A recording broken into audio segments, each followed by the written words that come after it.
বলছে ঠিক আছে, তুই আমার লাগে চ্যালেঞ্জ করলি, আমার বান্দা যদি সত্যিকার আমার বান্দা হয়, তোর দোকান পড়ে যদি কোনো গুনাহ করে অপরাধ করে, তাহলে আমি তাকে এমন কিছু স্পেশাল সুযোগ রাখছি, ওই দিন বান্দা যদি আমার কাছে মাপ চায় আমি তাকে মাফ করে দেব।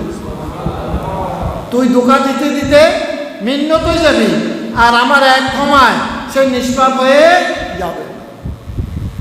শয়তান কিন্তু শয়তান আপনার সবচেয়ে বেশি কাঁদে ইয়ামুল আরাফা। আরাফাতের দিন যখন আসে সে তখন তাকাইয়ে থাকে, দেখে সারা পৃথিবী থেকে মানুষেরা আরাফাতের ময়দানে গেছে। আরাফাতের ময়দানে প্রথম কে হাজির হয়েছিল পঞ্চায়েত? আদম আলাইহিস সালাম। কত বছর পরে?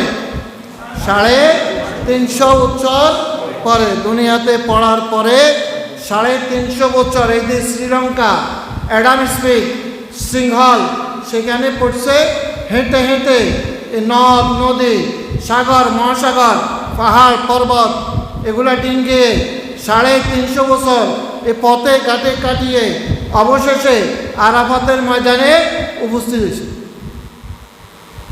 সেখানে যাওয়ার পরে যদি পাহাড়ে উঠছে, উঠার পরে দেখে ওই যে সঙ্গিনী হজরতে হাওয়া, তাকে আল্লাহ ফেলছে কোথায়? সৌদি আরবে জিদ্দা। আদম পড়ল কোনায়? শ্রীলঙ্কায়। হাওয়া পড়ল কোনায়? জিদ্দায়। শয়তান পড়ল কোনায়? আফ্রিকার অবলায়। এখন দেখেন আদমের পথ অনেক দূর, অনেক দুর্গমগিরি, কান্তার মেরু দুস্তর পারাবার লঙ্ঘিতে হবে রাত্রি, নিশীতে যাত্রীরা হুঁশিয়ার। কোথায়? শ্রীলঙ্কা।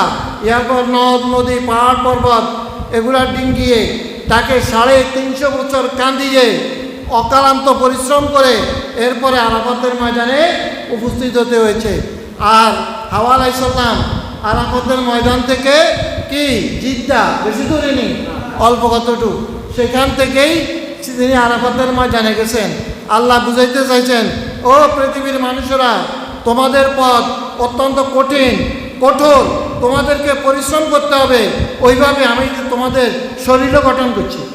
নারীরা, তোমাদের শরীর এত সুঠাম নয়, এত শক্ত নয়, এত মজবুত নয়, এই জন্য তোমাকে মিলনের জায়গার কাছাকাছি আমি পাঠাইছি। দনজন গেলেন, একত্র হলেন, মিলন হলেন কোথায়? আরাফাতের ময়দানে। আরাফা মানে পরিচয়ের জায়গা। আরাফা মানে কি? পরিচয়ের জায়গা। এখানেই আবার আদম আলাইহিস সালাম আর হাওয়া আলাইহিস সালামের কি হয়েছে? পরিচয় ঘটছে। আর এই আরাফাতের ময়দানে তিনি 350 বছর পরে একত্রিত হইয়া মনের মধ্যে একটা বিরাট হাহাকার জাগলো। কিরে, এতদিন হাঁটলাম, এতদিন ঘুরলাম, আল্লাহকে এতদিন ডাকলাম, আল্লাহ তো আমার এখনো কোনো ক্ষমার ঘোষণা আল্লাহ দেয়। আমি তো অপরাধ করে আইছি, আমাকে না জনে আমত যত কিছু দরকার আল্লাহ আমাকে বলছে, কুলনা ইয়া আদম উসকুন আনতা ওয়া যাওজুকাল জান্নাহ। আদম, তোমাকে এখানে রাখলাম, বেহেশতে রাখলাম, না জনে আমত দিলাম, যা ইচ্ছা খাও, বেহেশতটা মস্ত বড়, তুমি কি করো? খাও দাও, ফুর্তি করো, এখানে কাম নাই, কাজ নাই, রোগ নাই, বলা নাই, মুসিবত নাই, সর্দি নাই, কাশি নাই, খাও আর আরামে থাকো। আদমে কয়, এত কিছুর পরেও আমি আল্লাহর কথা রাখতে পারি নাই, আমি ভুল করে ফেলছি। গাওয়া আদম তো আমি ভুল করে ফেলছি।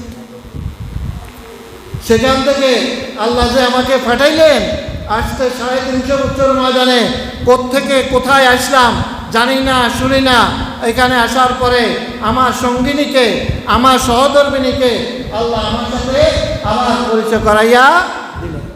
নিশ্চয় এখানে এমন এক জায়গা হবে যেখানে হয়তো আল্লাহ আমার জন্য কি রাখছে? কল্যাণ রাখছে।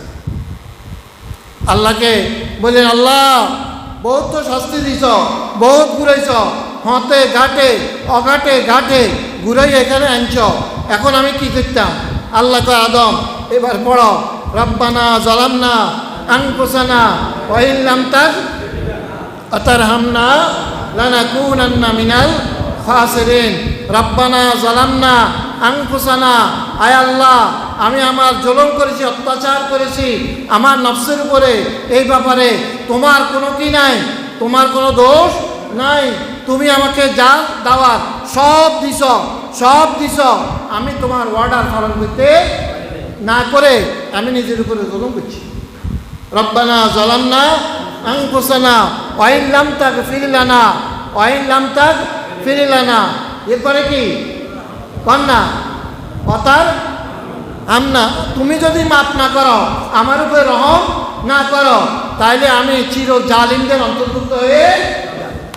আল্লাহ কর তুই দোষ স্বীকার করছ, জায়গা মতে আয়।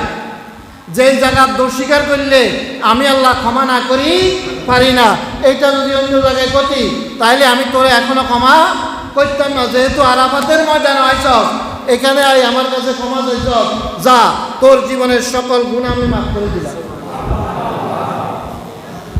কথা বুঝেন না? সব গুণ আমি মাফ করে আদম, শুধু তাই নয়, তোর কোনো সন্তান এই পৃথিবীতে যারা আসবে অনাগত ভবিষ্যতে, তারাও যদি অপরাধ করে এই আরাফাতের ময়দানে এসে লাব্বাইক আল্লাহুম্মা লাব্বাইক লা শারীকা লাকা লাব্বাইক ইন্নাল হামদা ওয়ান নি'মাতা লাক, যদি তারা বলে আমি উপস্থিত, আমি হাজিরা দিতে আইছি, আল্লাহ অপরাধ করছি, অপরাধ করে আমি কান ধরছি, বুকু ধরছি, তোমার জন্য দান করছি, শ্রদ্ধা করছি, এখন ডাইরেক্ট তোমার ঘরের মধ্যে এসে উপস্থিত হয়ে গেছে। কথা বুঝেন না? আগে বন্ধুরে কি করে? বন্ধুকে আগে তোষামত করে, পরিচয় করে না? পরিচয় করে। আল্লাহর সাথে আমাদের পরিচয় হলো নামাজ। আল্লাহর সাথে পরিচয় কি? নামাজ। এরপরে বন্ধুত্ব গাড়া করার জন্য আর তার জন্য কি করে? কিছু খরচ করে। কথা কয় না? কি করে? বন্ধু খরচ করে আনি, ওইটা হইল জাকাত। ওইটা হইল কি? জাকাত। এরপরে আরো বন্ধুত্ব গাঢ় করার জন্য হাদিয়া তোবা লইয়া একদিন বন্ধুর বাড়িতে পৌঁছে যায়। নামাজ রোজার পরে আল্লাহ এখন একটা তোমার ঘরে চলিয়েছি, তোমার কি করছি? ঘরে চলিয়েছি। আরাফাতের ময়দানে আদম আলাইহিস সালামকে বলছে, তোমার সন্তানেরা গুনাহ করুক, অপরাধ করুক, যদি কায় মনোবাক্যে তওবা করে আর করবো না বলে যদি এখানে এসে হাজিরা দেয় এবং কাফনের কাপড় পরে, যেইটা আমার জীবনের শেষ কাপড়, যেই কাপড় দিয়ে আমাকে দাফন করা হবে, সিলাইবিহীন কাপড় গায়ে জড়াইয়া লব্বাইক বলিয়া এ আরাফাতের ময়দান আসিয়া যদি আমার কাছে ক্ষমা চায়, আমি আল্লাহ তাকেও ক্ষমা করে দেব।